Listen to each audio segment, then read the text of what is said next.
buscas el sentido, el mundo pequeño, ven estará.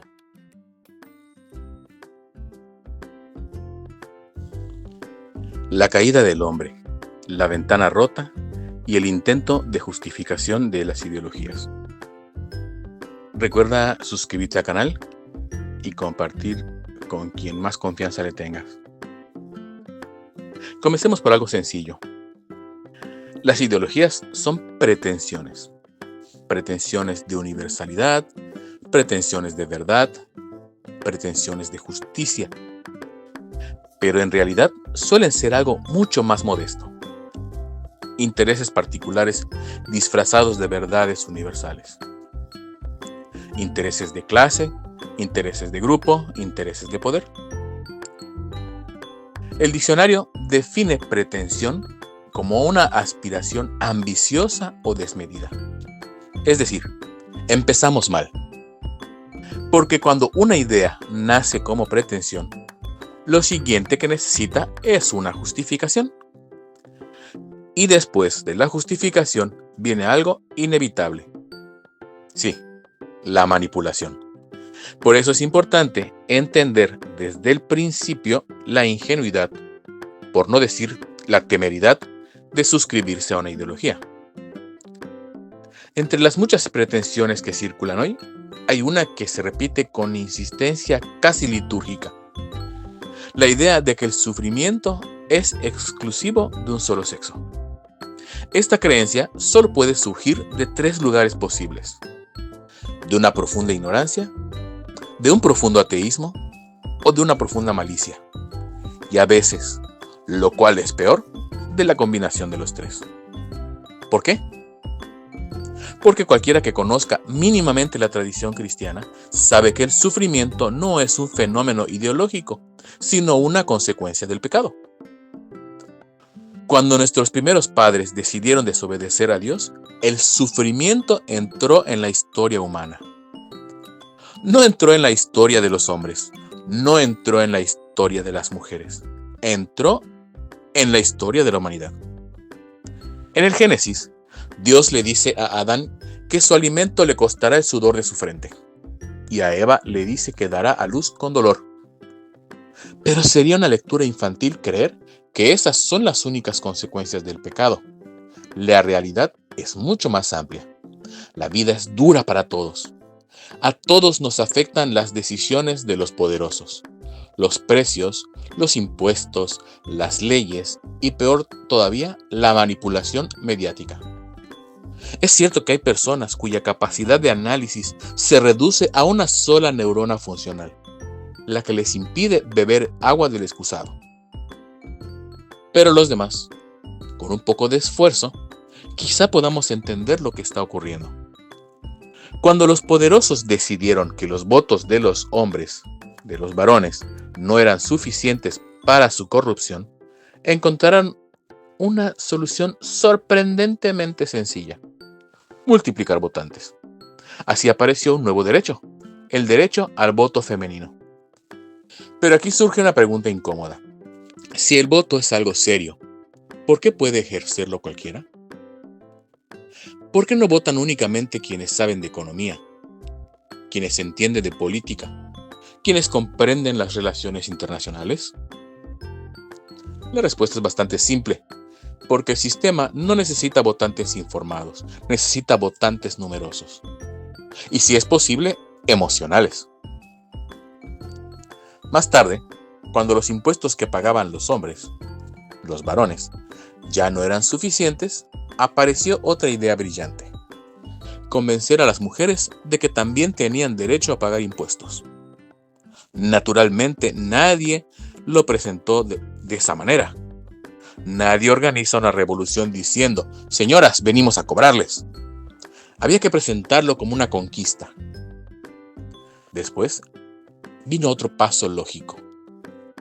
Cuando los poderosos decidieron que querían educar a nuestros hijos, bastó con convencer a las mujeres de que estar en casa estaba mal, que criar hijos era opresión, que educarlos era una pérdida de talento, que la verdadera libertad consistía en trabajar fuera del hogar. Y así, Con un solo movimiento ideológico lograron 3 cosas al mismo tiempo: 2 contribuyentes en lugar de 1, más consumidores y niños educados por el Estado. Un negocio perfecto. Pero la historia no termina ahí.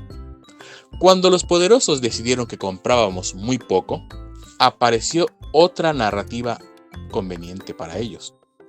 Había que convencernos de que era mejor tener pocos hijos. O mejor aún, que cada individuo decidiera libremente sobre su propio cuerpo.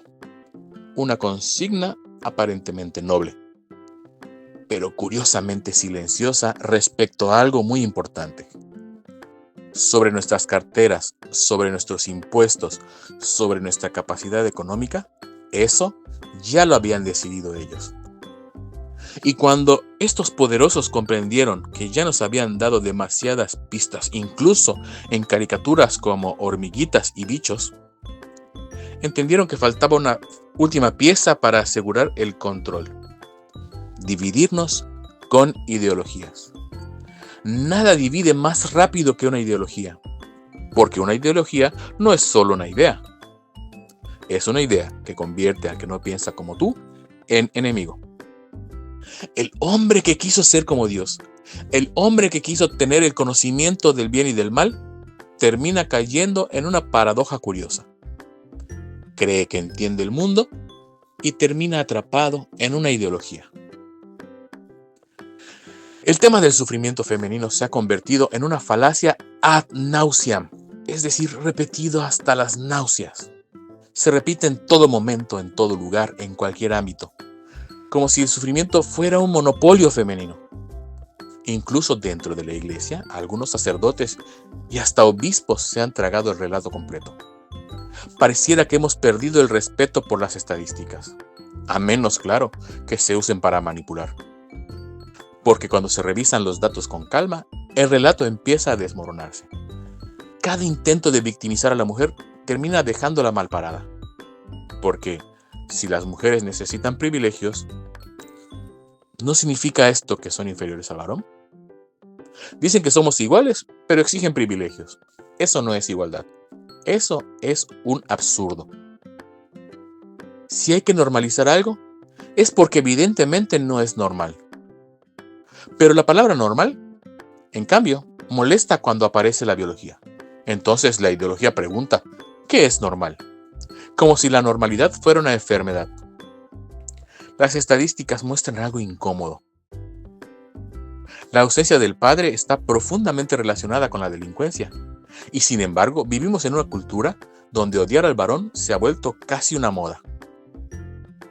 Pero muchas veces ese odio tiene una explicación más simple: ausencia paterna. Odian al varón porque el padre no estuvo. Odian al varón porque el que les gustaba las rechazó. Porque el novio las engañó. Porque el despecho también produce ideología. Es muy conocido aquel refrán o aquel dicho popular que dice que no se sabe de lo que es capaz una mujer despechada. Hoy existen grupos de mujeres que se autodescriben o autoperciben como empoderadas, independientes, autosuficientes. Virtudes todas estas admirables, claro. El problema aparece cuando esas palabras se convierten realmente en un sinónimo de insoportable. Y entonces aparece una explicación conveniente para el rechazo masculino. Los hombres tienen miedo. Pero no es miedo. Es simplemente sentido común. Nadie está obligado a tolerar o a soportar a alguien que es insoportable. Por otro lado, en muchos países no existe un solo derecho que las mujeres no tengan. En la mayoría de los países ya. En algunos lugares incluso tienen hasta más derechos. Y aún así el discurso de la víctima continúa. En las marchas feministas muchas veces ocurre algo curioso. Si preguntas por qué marcha, dirán: por los derechos de las mujeres. Y si preguntas cuáles, aparecerán 3 respuestas automáticas: el derecho a voto, el derecho a decidir sobre su propio cuerpo y el derecho a cobrar lo mismo. Es decir, derechos que ya existen, derechos malentendidos o derechos basados en mitos. Entonces, ¿qué está pasando realmente? Aquí aparece algo interesante de la criminología. La criminología. La teoría de las ventanas rotas. Cuando un entorno parece abandonado, el desorden crece. La idea proviene de un experimento del psicólogo Philip Zimbardo. Puso 2 coches idénticos, uno en el Bronx y otro en Palo Alto. El del Bronx fue saqueado rápidamente. El de Palo Alto permaneció intacto, hasta que alguien rompió la primera ventana. Entonces ocurrió lo inesperado. Los respetables vecinos de Palo Alto hicieron exactamente lo mismo que los delincuentes del Bronx. La conclusión era clara. La ventana rota legitima el desorden. Y muchas marchas ideológicas funcionan exactamente así, como ventanas rotas sociales. También existe otro fenómeno psicológico interesante, que es la disonancia cognitiva. En pocas palabras, si no vives como piensas, terminarás pensando como vives. Si las mujeres realmente tuvieran todas las desventajas, probablemente ya se habrían extinguido. Pero las estadísticas muestran otra cosa. En suicidio, en pobreza, en abandono escolar, en situación de calle, por mencionar solo algunos ejemplos, los varones suelen estar peor. ¿Por qué los varones no marchamos? Porque no lo necesitamos.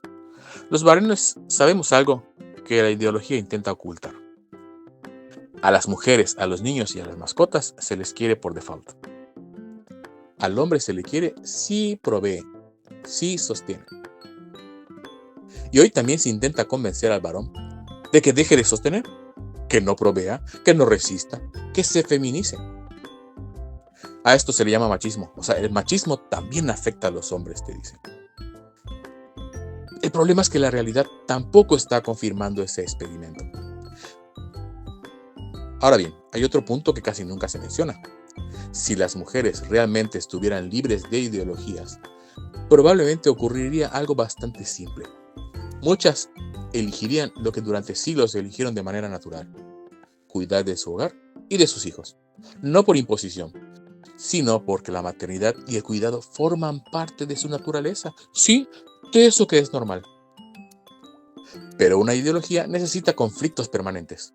Primero convence a la mujer de que quedarse en casa está mal, luego la empuja al mercado laboral y finalmente construye un nuevo discurso donde la mujer aparece como víctima por no poder trabajar fuera de casa.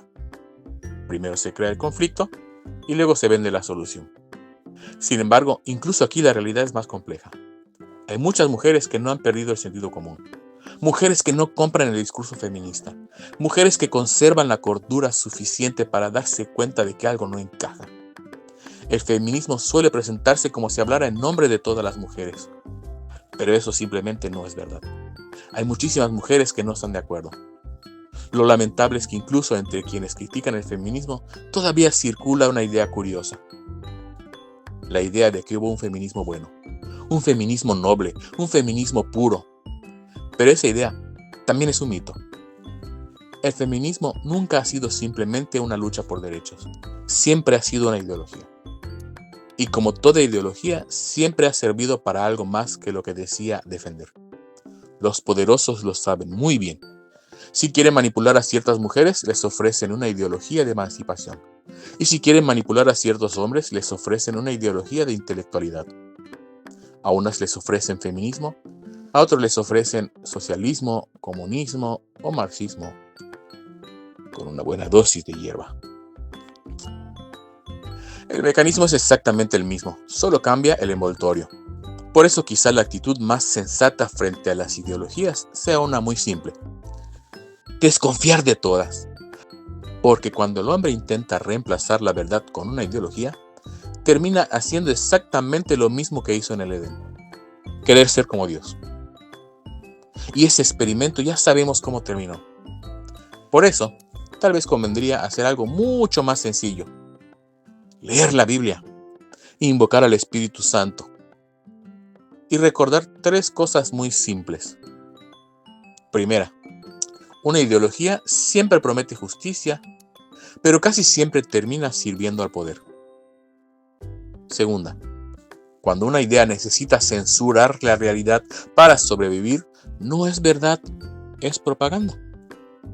Y tercera, La verdad no necesita ideologías para sostenerse. Solo necesita que alguien tenga el valor de decirla. Recuerda, esto es Aquí Piensa Alguien. Soy tu amigo y servidor Ramiro Medina, alias Mejoram. Recuerda suscribirte al canal, compartir, comentar. No sabes lo alentador que es leer tus comentarios. También puedes ayudarnos invitándonos a un café. Solo manda un mensajito y nos coordinamos para que puedas hacer la transferencia para un cafecito o una rebanada de pizza o lo que sea tu voluntad. Dios te bendiga. Nos vemos hasta la próxima entrega. O nos escuchamos hasta la próxima entrega.